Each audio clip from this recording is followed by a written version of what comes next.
Spirituality and psychotherapy. Because of several profound encounters with the mystical experience, I cannot ignore my compassion and deny my clients these insights. Conventional psychotherapy touches only the surface, and our ideas in society about mental illness are mostly untrue. The existence of spiritual experience is often denied in our healthcare system, since it cannot be made to fit into the materialistic ideology the system is built on. Soul contact is essential for healing. The denial of this sustains mental illness. Many medical practitioners feel threatened in their identity by mystical insights of clients, which might lead them to diagnose clients with schizophrenia or psychosis, because in Western societies, other than in Asian cultures, there is no infrastructure, as for example in Buddhism, to integrate spiritual experiences successfully.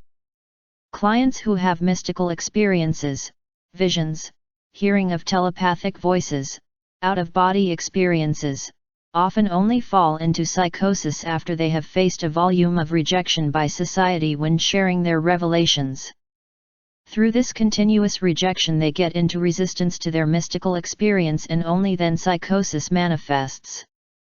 I define psychotherapy as follows. Psychotherapy is the supportive work of a mentor, spiritual teacher, or psychotherapist, which dissolves the through trauma-created energy and communication blockage between person and soul. In this process, fearful belief systems are unlearned, and through direct experience of self the clients realize not to be just a brain in a body.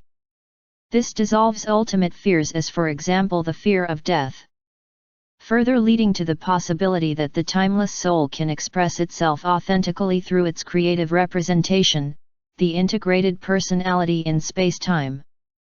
Many beings are raised in cultures where they are not fully accepted, since their authentic self-expression does not fit into the dominant belief system. The culture, which can be compared to an operating software or program, is being conditioned into the children without their consent.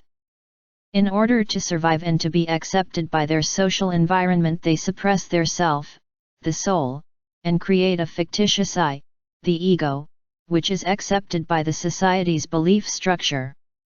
The ego is a role being played to avoid suffering and punishment.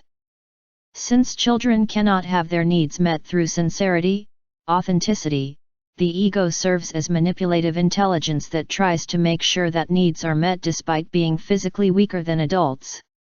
While the ego serves us as children to avoid violence through adults and through the education system, which indoctrinates into the belief system, it will create much suffering later in life. Through habit, the ego is being made into an I and confused with the authentic self, the soul. The ego is a mechanism that tries to survive through submission or dominance out of survival instinct, and will resist any attempt at the expansion of conscious awareness since it expects further repercussions. This leads to many living unfulfilled lives, in which they sacrifice truth and love for comfort and safety, which is commonly known as the act of selling your soul. The soul desires to awaken, but is repressed by the ego, which leads to manifold expressions of mental and physical illness.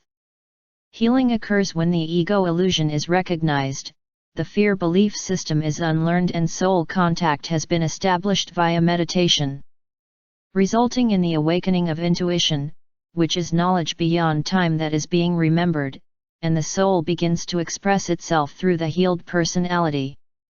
This leads to creative and loving approaches to life, and to an end of suffering.